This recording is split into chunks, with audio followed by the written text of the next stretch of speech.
welcome back to Find My Footwear.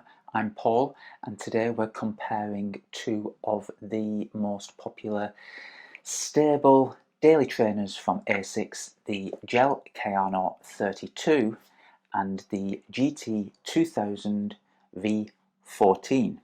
The Gel-Kayano has for a very long time been ASIC's most popular, I guess, and premium range topping support type daily trainer. The GT 2000 has always ran alongside the Kayano as the, I guess, the slightly better volume, more competitively priced model. Whereas the Kayano was always the range topper, the next step down was the GT 2000, and because of that, and because it offered a lot of the similar features to the Kayano, it proved to be a very popular shoe.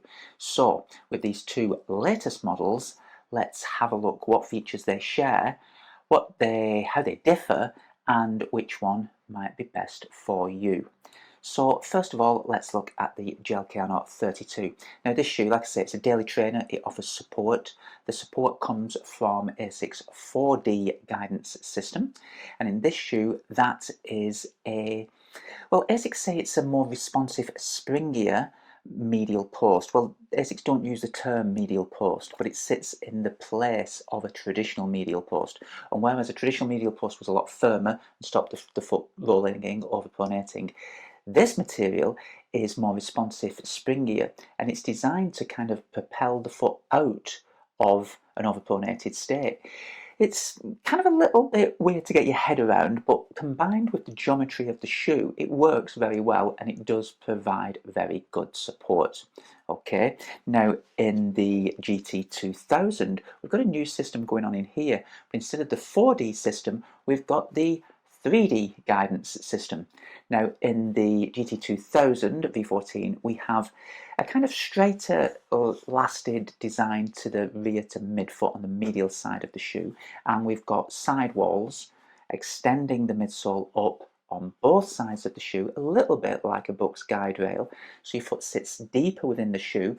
It sits deeper in the rear foot section, so it catches the foot on heel strike as it's going to overpronate, and it seats the foot in the middle of the shoe. It works very well, to be perfectly honest. They both provide similar levels of support and very unintrusive levels. They're very natural feeling shoes, which makes them really great to run in, to be honest. They feel very smooth, and I really enjoyed running in both models. What else differs about the shoes? Well, cushioning.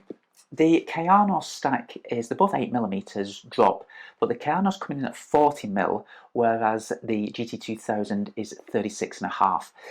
Whilst it is a little bit lower, you really can't tell the difference, and they look side by side to be very similar, to be perfectly honest. Weight on the Kayano 304 grams, 273 on the GT 2000, so about 10% lighter. It does feel a little bit lighter in your hand, but on your feet, again, I couldn't really tell the difference at all, and they both feel relatively light. They're both very well-fitting shoes around the foot. The kind of main difference, if you like, is in terms of the cushioning.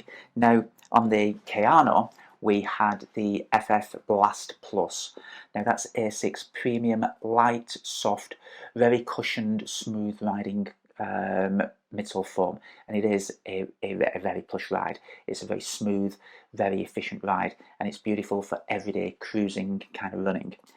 On the GT 2000, we've got a new material. It's the FF Blast Max, and you might be familiar with that because that's come from the Nova Blast.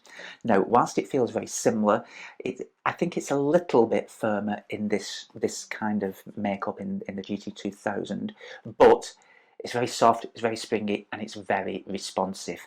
So what we've got essentially feels like a Nova Blast with support, and for me that makes this shoe a really versatile model, and it's going to be really, really popular with a wide range of runners.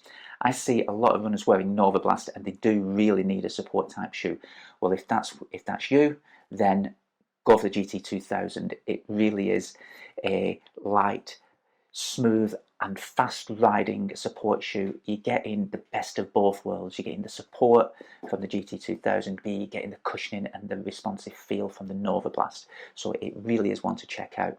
Which one did I prefer? Well, like I said, they're both super comfortable.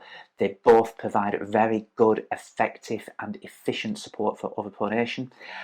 For me, I think the GT2000 V14 wins by a whisker, purely because it's a little bit more versatile and a little bit better value in terms of costs. So there we have it. Really is a great shoe, the ASICS GT 2000 version 14 or V14. If you've got any questions, as always, please put them in the comments below. I will always endeavour to answer them all. And look out, because we've got a lot of comparisons with both the GT2000, the Kayano, and lots of other shoes on the market right now. Thanks for watching. If you've not already subscribed, please do so, and you'll get a little notification when we post a new video. Thanks again.